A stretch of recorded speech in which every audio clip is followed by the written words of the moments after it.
क्या आपने कभी विंड को काम पे जाते देखा है या क्या आपने ये जाना है कि विंड की वजह से हमारे इंडिया में मॉनसून सीजन आता है? अगर नहीं जानते तो चलिए इस वीडियो में जानते हैं। Hello everyone, my name is Ruchi Panjwani and welcome to my channel. आज का जो हमारा टॉपिक होने वाला है वो बहुत ही इंटरेस्टिंग होने वाला है। दैट इज़ हमारी क्लास 7th से विंड चैप्टर।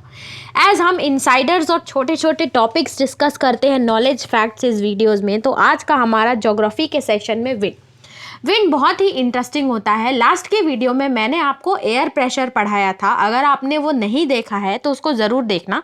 उससे आपको एयर के बारे में, कैसे वो एयर से विंड बनती है, वो पता चलेगा। और इसके साथ साथ आपको उसके बाकी के प्रेशर्स भी पता चलेंगे, जिससे आपको हाई प्रेशर और लो प्रेशर में समझ आएगा। उसका लिंक मैं डिस्क्रिप्शन में दे दूंगी, आप एक बार ज़रूर देखना। तो चलिए स्टार्ट करते हैं कि ये विंड होती क्या है। अब हमने लास्ट की वीडियो में ये देखा था कि अगर अर्थ सर्विस है तो यहाँ पे एयर का जो प्रेशर रहता है वो हाई होता है, और जैसे ही हाइट इंक्रीज होती है तो प्रेशर क्या होने लगता है, लो होता है। मतलब सरफेस जो रहेगा उसमें प्रेशर हाई रहेगा, और हाइट जैसे ही इंक्रीज होगी तो प्रेशर लो हो जाएगा। तो इससे हम लोग डेफिनेशन बना लेते हैं विंड की। अब देखते हैं विंड की definition. The movement of air from high pressure area to low pressure is area is called wind. अगर हाई प्रेशर एरिया से विंड का मूवमेंट लो प्रेशर एरिया में होता है, so that is termed as wind. I hope आपको clear हो गया होगा। अब देखते हैं कि विंड के काम क्या क्या होते हैं। Wind at work. Wind at work मतलब आपने देखा होगा कि कभी आपको एयर बहुत ज़्यादा ट्रबल कर रही है, मतलब अगर आप कहीं जा रहे हैं और एयर के धक्के आपको इस तरीके से लगते हैं कि आप मूव नहीं कर पाते, या आपने देखा होगा कि आपका जो अम्ब्रेला रहता है उसको आप हैंडल करने में मुश्किल हो जाते हैं अगर कभी कभी बारिश के सीज़न में एयर इतनी आती है। प्लस कभी कभी आपने देखा होगा कि एयर जो रहती है इतनी तेज़ चलती है कि आपके सारे सामान इधर उधर हो जाते हैं।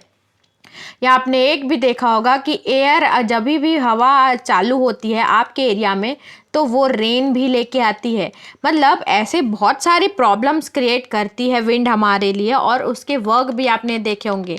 इसीलिए हमने लिखा है विंड एंड वर्क। अब आप कुछ और भी सोचिए कि विंड और क्या क्या वर्क करती है, या किस किस कामों में विंड ने आपको ट्रबल किया है। 1 2 3 कुछ मैंने आपको बताया, कुछ आप नोट कीजिए। तो अभी हमने जाना कि विंड क्या होती है और उसका काम कैसे कैसे वो काम करती है। कभी कभी हमने ये देखा होगा कि विंड हमको इलेक्ट्रिसिटी जनरेट करने में भी हेल्प करती है, आप देखेंगे तो। और ये जो हमारी पत्तियां हैं, लीव्स को भी शेड कर देती है, ट्रीज से लीव्स गिर जाती हैं, या कभी कभी इतनी ज़ोर से चलती है कि बिल्डिंग और ट्रीज भी गिर जाते हैं, अगर आप नोटिस करोगे तो और सोचो कि विंड के इफेक्ट्स क्या क्या होते हैं। अब हम ये डिवाइड कर सकते हैं। Wind can be divided into 3 types. Wind को हम लोग 3 टाइप्स में डिवाइड कर सकते हैं। जैसे कि हर किसी के अलग अलग टाइप होते हैं ना, कभी कभी वो सॉफ्ट होगा, कभी कभी वो हार्श होगा, और कभी कभी वो बहुत ही जेंटल होगा। वैसे ही विंड होती है। विंड के भी बहुत सारे 3 टाइप्स हम उसको डिवाइड करते हैं। एक होती है हमारी परमानेंट विंड, एक होती है हमारी सीजनल विंड, और एक होती है हमारी लोकल विंड्स। परमानेंट विंड वो होती है कि जो थ्रू आउट द ईयर चलती है, थ्रू आउट द ईयर, जो आपको ज़्यादा ट्रबल नहीं करती है। देखो अब इसकी डेफिनेशन देखें तो trade winds, westerlies and easterlies, this blow constantly through out the year particular direction. होता क्या है, आपको ये पता है कि विंड को हम लोग नाम भी दे सकते हैं। अब आप बोल रहे होंगे कैसे नाम दे सकते हैं। It depends upon the direction on which it flows. अगर वो विंड आ रही है वेस्टर्न डायरेक्शन में, अगर वो फ्लो हो रही है वेस्टर्न में, तो इसको हम लोग नाम देंगे वेस्टर्ली विंड। और अगर वो ईस्टर्न डायरेक्शन में फ्लो हो रही है तो इसको हम लोग नाम देंगे ईस्टर्ली विंड्स। तो ऐसे उसको नाम दिया जाता है। परमानेंट विंड्स ऐसी विंड्स रहती है जो वेस्टर्लीज एंड ईस्टर्ली विंड रहती है, दोनों फ्लो करती है और एक पार्टिकुलर डायरेक्शन में, कुछ इधर फ्लो कर रही है तो कुछ इधर, और ये through out the year he flow करती है, इसलिए इसको नॉर्मल विंड्स भी बोलते हैं। इसका नाम क्या है, परमानेंट विंड।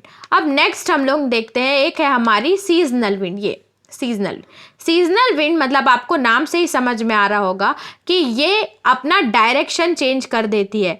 जैसे कि अगर मैं बताऊं कि कुछ विंड्स अगर वेस्टर्नली फ्लो कर रही है, लेकिन थोड़े टाइम बाद वो जाके अगर ईस्टर फ्लो करने लगे और इसी ईस्टर्न फ्लो से कारण वो उस पार्टिकुलर सीजन में आपको मॉनसून ले आए, होता है ना, मॉनसून आता है। तो देखो इसी से इसको सीजनल विंड बोलते हैं, मतलब ये प्रॉपर कोई सीजन में फ्लो करेगी और ये कुछ चेंजेस लेके आएगी। जैसे देखिए, the wind changes their direction in different season.